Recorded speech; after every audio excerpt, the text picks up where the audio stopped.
விவசாயத்தை மேம்படுத்துவதற்கு அந்த பசுமை பூமியினுடைய கள ஆய்வு கர்நாடகா மாவட்டத்துல நஞ்சன்குடு என்ற தாலுகாவில் எடியாலா விவசாயங்கள் நிறைந்த ஒரு அற்புதமான இடத்துல தான் இன்னைக்கு கள ஆய்வு செய்யறோம்.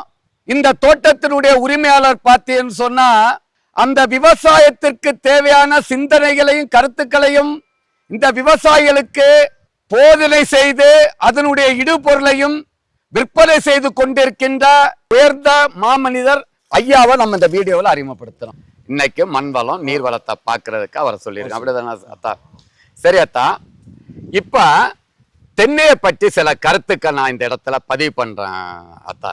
உலகத்திலேயே வருமானம் கொடுக்கக்கூடிய பயிர், மாதம் மாதம் வருமானம் கொடுக்கிற பயிர், அது தென்னையை தவிர்த்து எந்த பயிரும் கிடையாது. பாக்கும் 6 மாதம் காய்க்கும், பேரிச்ச மரமும் 6 மாதம் காய்க்கும், ஆயில் ஃபார்ம் அதுவும் 6 மாதம் தான் காய்க்கும்.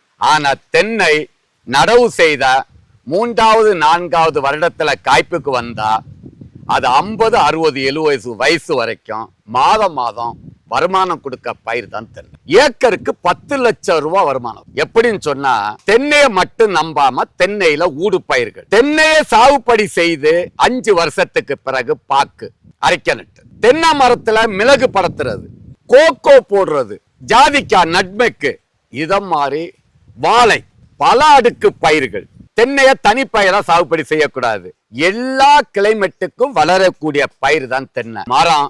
200 to 300 காய்கள் வருஷத்துக்கு காய்க்கும். தேங்காய்க்கும் இளநிக்கு உள்ள ரகம் நெட்டை குட்டைக்கு கண்டிப்பாக 25 அடி இடைவெளி வேணும். அதனால எங்க அத்தா சம்பூர்ண பெஸ்ட் பிரீடு 25 அடி, ஏக்கருக்கு 70 கண்ணு.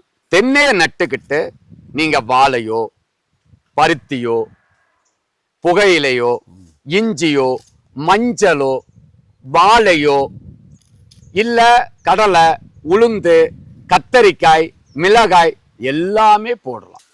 நம்முடைய அத்தா நவீன முறையில களைகள் உழுகிறது, உரம் உள்ள கொண்டு போறது, பாக்கு வெளியே எடுத்துட்டு போறதுக்காக நீங்களும் பாக்கு விவசாயம் பண்றவங்க இதே மாதிரி 8க்கு 7 போட்டிருக்காங்க. இது செடிக்கு 8 அடி கொடுத்திருக்காங்க, வரிசைக்கு வருஷம் 7 அடி.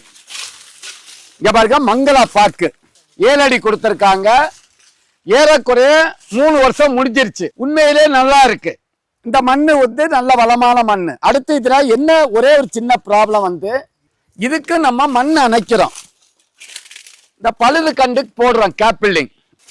நான் முதலே சொன்ன மாதிரி இங்க பாருங்க, இப்படி அணைக்கணும். அப்பதான் இந்த தூர் கட்டம், இந்த சருகோட அணைக்கணும், அப்ப மண் இருக்காது. இந்த பாக்கு மங்களா அப்படிதானே போட்டு எத்தனை வருஷம் ஆச்சாத்தா? 20 வருஷம் ஆச்சுங்க. 20 வருஷம். இதுக்கு இடைவெளி 8க்கு 7 தான் போட்டுருக்கீங்க போல இருக்கு. இப்ப இதுக்கு என்னென்ன உரங்கள் கொடுத்து இருக்கீங்கத்தா? இதுவரையும் பெருசா உரம் கொடுக்குறோம். என்ன பியூர் ஆர்கானிக் தான். ஆர்கானிக் தண்ணி இத மாதிரி கொடுக்குறீங்க. பாப்பா பாக்கு குளிர்ச்சியான பகுதியில தான் வளரும். அதிக வெயில் அதுக்கு படக்கூடாது. தனி பயிராகவும் போடலாம். ஆனா ஆரம்பத்துல வாழை ஊடு பயிரா போட்டு தான் நீங்க பாக்கு போடணும்.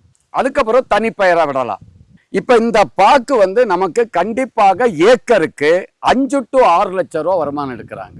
வருமானம் பார்த்தேன்னு சொன்னா கம்ப்ளீட்டா கண்டிப்பா கம்மி. பாக்கு முத்தி விடுறத விடவும் இலசு விட்டா நல்லது. இதுக்கெல்லாம் போறது அந்த இலைய முத்துறதுக்கு முன்னாடி எடுக்கிறது. இப்ப இந்த பாக்குனுடைய தண்டு மேல் பகுதி சுருங்கிக்கிட்டே போகுது பாருங்க. இங்க பாருங்க, அங்க பாருங்க, சுருங்கிட்டு போகுது. அது கண்டிப்பா இருக்கக்கூடாது. ஏன்னா பாக்கு கண்டிப்பாக 60 வருஷம் வரைக்கும் காய்க்கும். இப்ப இது 20 வருஷத்துல மேல சுருங்கலாம். இன்னும் ஒரு 10 வருஷம் கூட இது உங்க பாக்கு காய்க்காது.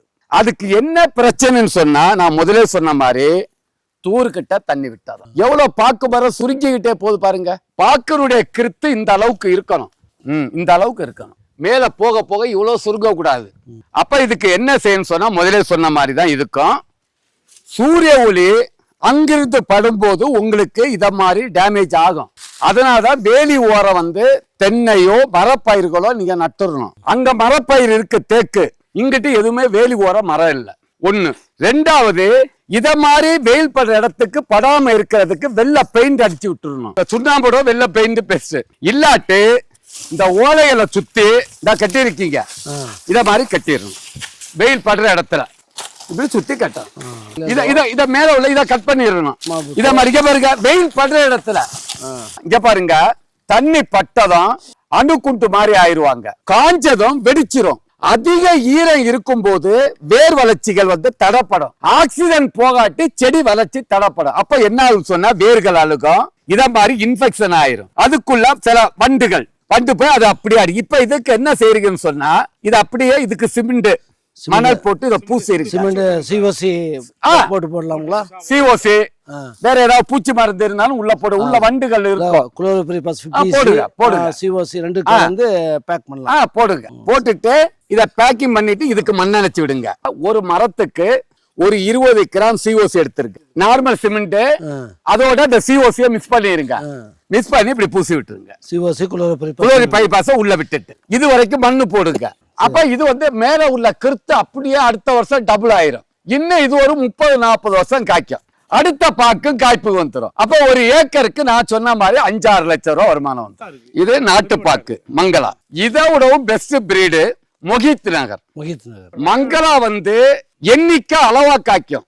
பருப்புல பூச்சிகள் ஓட்ட போடும். பெஸ்ட் பிரீடு மொஹித் நகர். அதுக்கு அடுத்த பிரீடு பாரத் ஸ்பீடு அரைக்கனட்டு.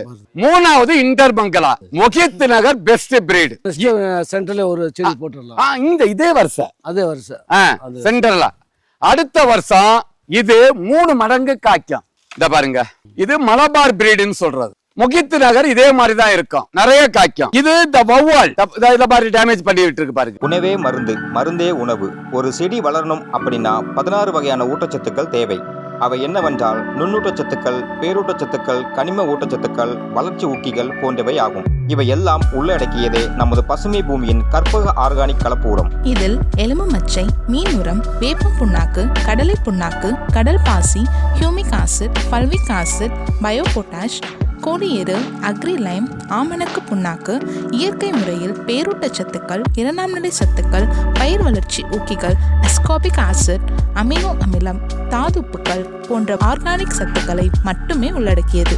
இதை வாழை, ரப்பர், காப்பி, நெல்லி, தேயிலை, பூச்செடிகள், நிலக்கடலை, பாக்கு, காய்கறிகள், தென்னை, ஏலக்காய் போன்ற அனைத்து விதமான பயிர்களுக்கும் பயன்படுத்தலாம். இதை பயிர்களுக்கு பயன்படுத்தும் போது ஒரு ஏக்கருக்கு 50 to 100 கிலோ வரை பயன்படுத்தலாம். தென்னைக்கு ஒரு வருடத்திற்கு 5 கிலோவாக 4 தடவை பிரித்து கொடுக்க வேண்டும்.